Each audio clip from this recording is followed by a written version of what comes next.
Thank you very much for agreeing to do the interview. The first thing that I really wanted to ask about, because you have quite a unique perspective on DARG in this department, because you were here as a PhD student in the late 90s and early 2000s, and now you're back here as a member of staff. So I was just wondering if, first of all, if I could ask you about the topic of your PhD. Yeah, absolutely. My PhD focused on understanding diversity training about lesbian and gay issues, known as lesbian and gay awareness training at the time. And if we think back to that point in time, this was at a time where there was no legislation to protect lesbians and gay men and bisexuals in employment, so theoretically you could be sacked for being non-heterosexual in the workplace. So my PhD focused really on trying to understand how that kind of diversity training worked. So my main data set was audio recordings, and it was audio at that time, of people delivering training to different groups. So I had data with social workers, with police officers, with university wardens, so I collected some data here at Loughborough. Who else? Youth workers, lots of different kind of professional groups. And I had, I'm trying to think, it must have been well over 30 hours of audio recording data with these various different groups. So that was my core data set, and then that was supplemented with interviews with people who were delivering training, typically lesbians and gay men, interviews with people who'd attended training, talking about how they felt it had impacted on them and those sorts of things. And I also did what I called a sort of a standard social psychological approach, which was to do pre and post homophobia scales. And of course, invariably, you found that there was ceiling effects on the scales because people know how to do being liberal in those kinds of contexts. So very quickly the PhD moved from a kind of dismissing that kind of standard approach to understanding how homophobia and heterosexism works, to looking at how it was displayed linguistically in the process of training itself. Mm-hmm. And just to talk a little bit about the wider culture of being a PhD student at that time, I mean, what was that like, being a DARG PhD at that time? Well, I think, I suppose I kind of sat in a kind of a hybrid situation, because at that particular time there was a women's studies research group as well. And I think for a time I chaired that group when I was a PhD student. So there was that grouping, and then there was the DARG grouping. And there was a lot of overlap, obviously, between those two groupings. And I remember very much being part of a very dynamic, very active, very engaged, very passionate group of PhD students. And it was a real privilege to be part of the culture of DARG as a PhD student. It was a wonderful experience. And do you have any particularly memorable DARG moments that you can share? Well, I think one always remembers times where you present your own data in the context of DARG, because it's, even then, I know Charles talked a little bit about the wider debates, and there were bigger debates, but fundamentally the nature of what DARG is has remained fairly stable over that time period. More people go now, and more people, much wider network of people are engaged in the kind of, I suppose, broader DARG community, for want of a better phrase.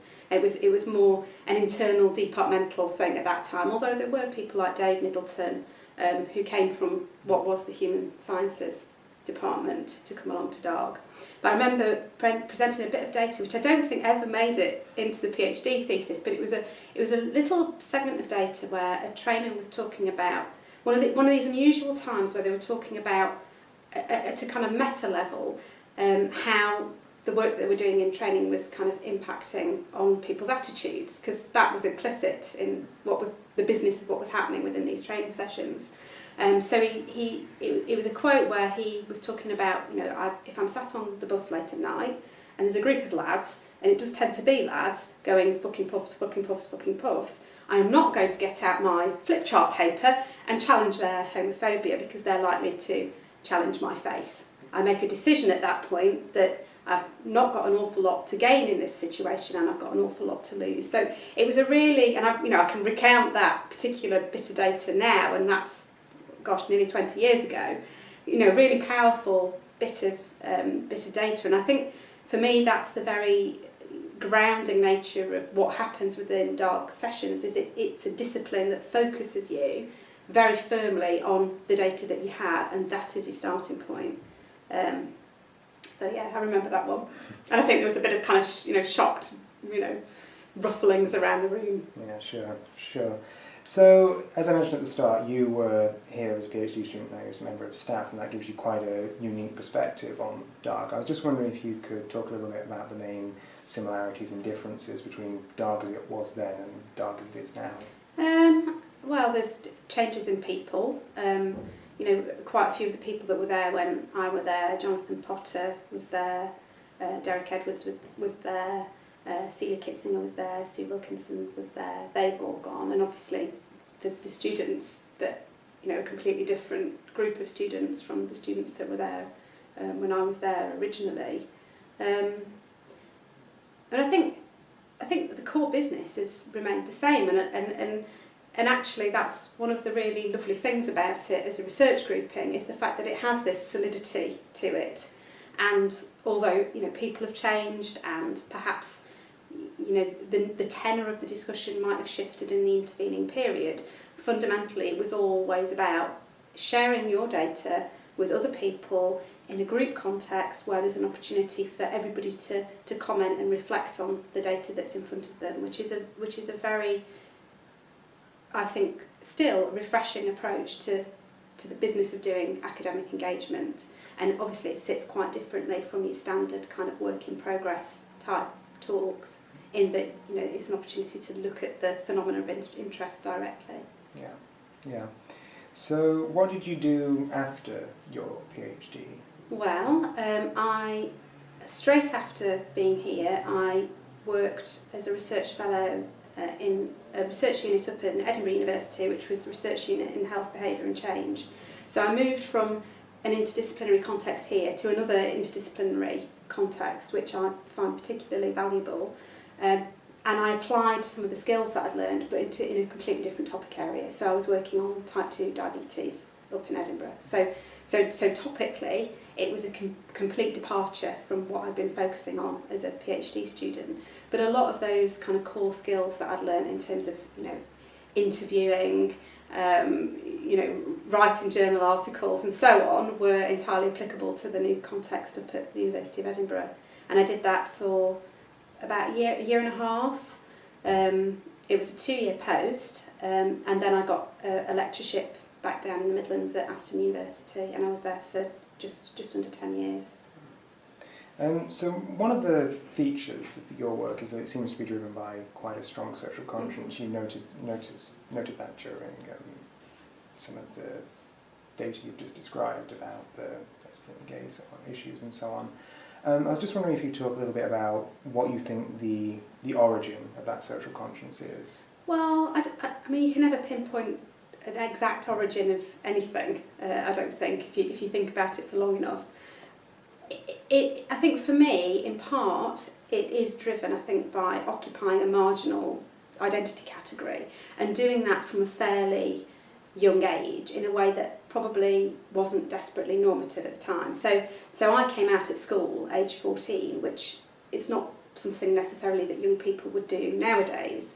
And I think when you make a decision to occupy a marginal identity, or in a way that's not absolutely public, but there is a public or a kind of a disclosing element of that, obviously that impacts on how people then relate to you. And in terms of the PhD topic, that was very much born out of work that I'd been doing in a sort of an activist capacity. So I'd been working with a health project based in Nottingham, and I was delivering their training. So part of what I wanted to find out through doing the process of the PhD is how to make training more effective, but also that intersection between kind of the personal and the political, if you like, and how you would, as a trainer, manage that in a way that would, I suppose, for want of a better phrase, kind of keep you safe when you're going into situations where you might be put at risk in terms of your own identity. So I think for me it's kind of wrapped up in that. And I remember, I've got a memory of being at school and going to the local library and sitting and reading, feminist literature, and I must have been, 13, 14, 15, and that kind of, I wasn't exposed to that at home, but I kind of got an exposure to those sorts of ideas through academic work, through being in the library and finding that those things I guess, really resonated at that time. And of course, you know, things change. I mean, the social and legal frameworks for that particular minority group within the UK context have shifted immeasurably, and also people's passions change. But I think, you know, a fundamental commitment to ideas of social justice and equality, I think that those sorts of core principles, I don't think ever, well, one would hope that they never shift, and I like to think that, you know, I try to keep those at the forefront of all my activities in the academic realm.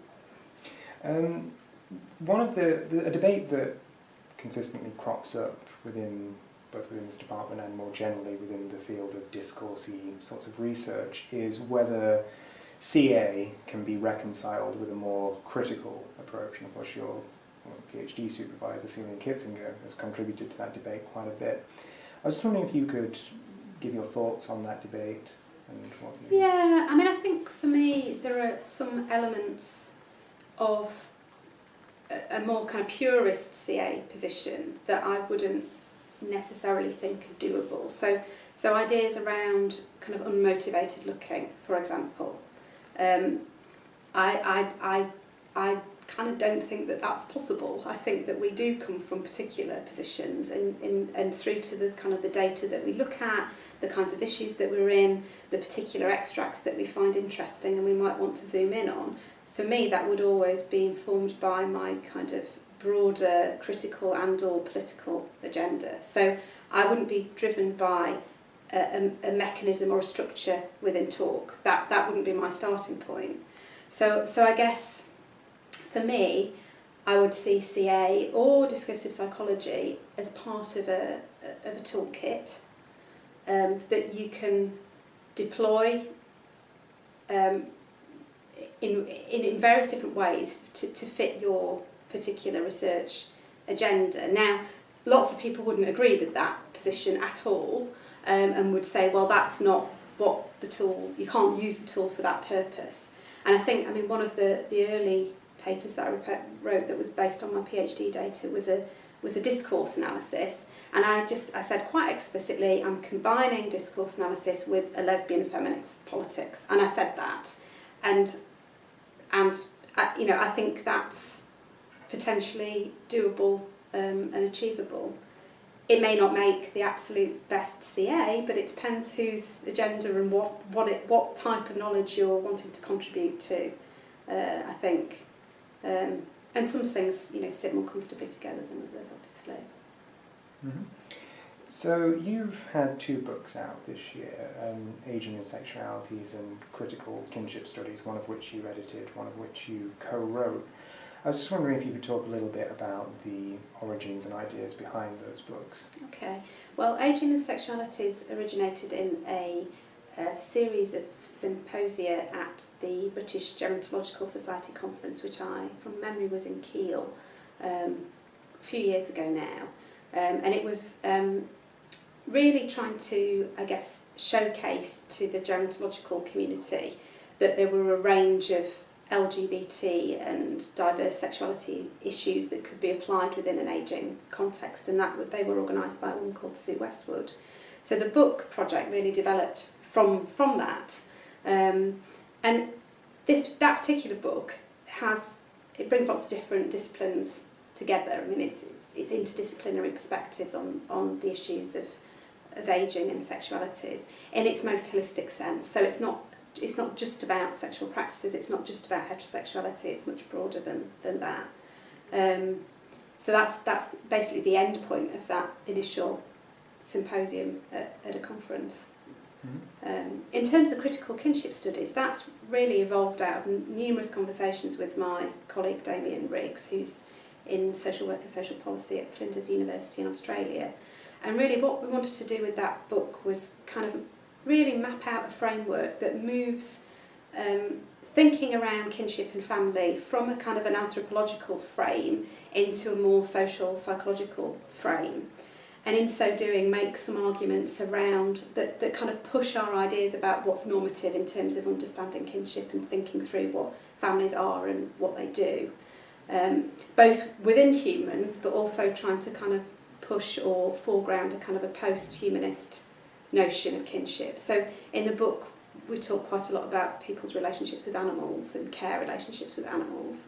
It gave me an opportunity to write more about the data that I have with people living with a dementia in the context of their families, and also their engagement with health services like the memory clinic, and how different forms of kinship almost get inserted into these medical interactions if they follow that kind of heteronormative mode, and others actively get excluded from those kinds of contextual setups. So it's really a kind of a book-length explication of or ways of thinking about kinship that hopefully push people to think a little bit differently about what kinship is, what family is, what it means, what it does, and where the boundaries of what we consider to be social norms around kinship sit, or indeed could sit if we perhaps thought about them a little bit differently. Mm-hmm. So as you look back on your body of work, is there any particular piece of work of which you're most proud? Yeah, I'm proud of lots of different things that I've done over the years, both individually and with other people. I guess a few highlights would be, I think the paper that I wrote, I was a second year PhD student, and the mundane heterosexism paper I think was a really good piece of work, and it's been picked up a lot, it's been cited quite a lot, and it was nice to have something that felt very solid in the bag in that part of the PhD process. So that was good. The undergraduate textbook that I wrote with Victoria Clark, Sonia Ellis and Damien Riggs, which won a BPS book prize, that felt like a very positive achievement, in part because there was no book at all that outlined that field of psychology. So it's almost like you're pulling together a new field, and then in that case we were offering it up to undergraduates as this being a legitimate type of psychology to engage in and to study. So that was good. And then I think latterly working in the dementia care field, that's something that I'm pleased that I've done. And I think there's a lot to be done within that realm. It seems a bit peculiar, I suppose, to go from focusing on a minority sexuality to vulnerable older adults. That's quite a kind of a leap in terms of your area of interest. But a lot of the issues apply in terms of vulnerability, being marginalised, the discursive and conversational issues. Yes, they're different, but you can apply that same kind of toolkit across different topic areas. So I wouldn't say I'm proud, but I'm pleased to be working in that area as a main focus of my research activity at the moment. So next year, Loughborough hosts the International Society for Critical Health Psychology conference, which you're involved in the organisation of. I was just wondering if you could talk a little bit about the aims of that conference. Sure. Essentially, ISHIP, to use its acronym, it's a biennial conference, and it's a meeting of people from all over the world, and it's one of these spaces that's quite a special space because it's not like your typical learned society with lots of kind of frameworks and processes. It's really developed organically in a way from 1999, where Kerry Chamberlain, who's at Massey University in Auckland, and Michael Murray, who's the head of school at Keele in the UK now, although he was in Canada at that time, came together and kind of created this grouping. And it's always been very much around supporting PhD students and early career researchers, and really about kind of showcasing to psychology the diversity of qualitative and more critical approaches, and carving out a space within psychology as a discipline to have those kinds of conversations around health, kind of broadly conceived. So this will be the 10th conference that's run. Typically it moves between a site in the UK and a site somewhere else in the world. So the 2015 conference was in Grahamstown, Rhodes University in South Africa. And we've got 4 conference themes for next year's conference. Ageing is one of the themes, mental health is a theme, innovations in critical theory and method is another theme, and then we've also got, let me check, diversity and inclusivity as a thematic area within the conference. So, you know, we're hoping it will be, you know, a great event and build on previous iterations of the conference. We're doing some things slightly differently this time. We're having, instead of having physical posters, we're having e-posters, so that's a different kind of framework. But often, you know, the Pechakucha sessions kind of streamed through are a really, really enlivening and invigorating form of material within the conference. And also, again, I mean, it has a strong kind of social justice flavour to it. So yeah, it should be exciting. Looking forward to it. Yeah. So I was wondering if you could talk a little bit about your interests outside of academia. Okay.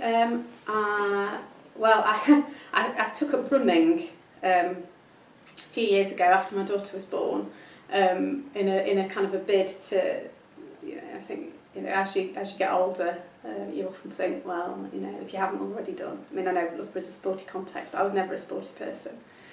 So I took up running, and I've run 23 marathons now. So I kind of went from a like a couch to 5k phone app about 5 years ago to distance running predominantly. And I joined a club, and they're a really brilliant bunch of people, and you know, it's not very elitist, it's very open to people of all kinds of different abilities and speeds, and you know, the various different goals people might have in relation to running. So that's something that I really enjoy outside of work, and I think it's, you know, it's a very helpful form of stress relief, as well as being good for your physical health. It's very good for your well-being overall, engaging in that kind of activity. Mm-hmm. So what are you working on at the minute? Well, I've started a new book project, which again comes out of ongoing conversations. I was fortunate, myself and Michael Murray and a colleague Carol Holland at Aston got a little bit of money from the BPS to run a suite of symposia on psychologies of ageing.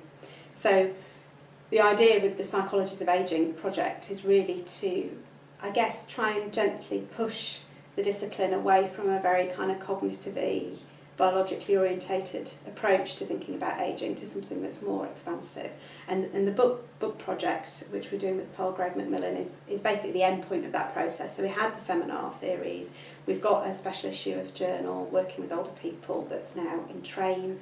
We did a piece for the psychologist reporting on the seminars, and the book will be kind of the end point of that process, which you know should be great. I mean, I can imagine it being really useful for people in teaching, as well as being kind of an edited collection, because we're trying to package it in such a way that it kind of situates critical and social, situates cognitive and biological, and kind of situates community and political psychology as it's applied to ageing related topics. You know, and embed that throughout the book. So that's quite exciting.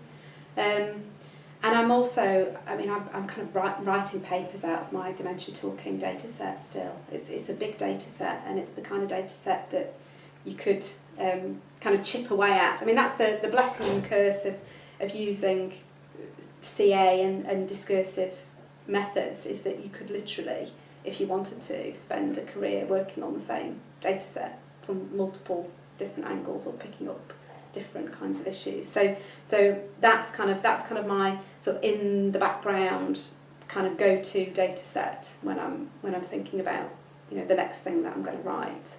But obviously, you know, like most, or indeed many academics are, you know, I'm always looking for the next project. Mm-hmm. And I'd like to do more around kinship, care, relationality, in the context of dementia, but also more broadly. Mm-hmm. And finally, I just wanted to ask, are there any topics that you're interested in but haven't yet had a chance to explore, or would like to explore in the future in your work? I think I can't see me radically shifting topic. I think it will probably be more of the same in terms of, you know, having a sort of a, I suppose you could call it a health communication strand, which is largely focused on chronic illness and dementia. So that's kind of one kind of trajectory, and then the kind of, you know, prejudice and discrimination, but under the kind of the umbrella of sexual minorities is the other kind of strand. So and I mean, invariably there's always more to do, and there's always more things to find out. Increasingly, it's, you know, it's supporting students who are engaged in their projects that's particularly enlivening and illuminating. And I think, you know, with anything, when you've been doing it for a little while, when you work with new people and you do, you know, you're not solo focused, but you're doing things in collaboration with like-minded, or indeed sometimes not like-minded people, but nevertheless working in that way is just incredibly rewarding. So I, you know, fully intend to do a lot more of that as time goes on. But in terms of specific topics, you know, no doubt that will come via the projects that I'm particularly focused on. But I can't imagine massive movement. Mm-hmm. Okay, so those were all the questions I had. So thank you very much again for agreeing to be interviewed. It's a pleasure.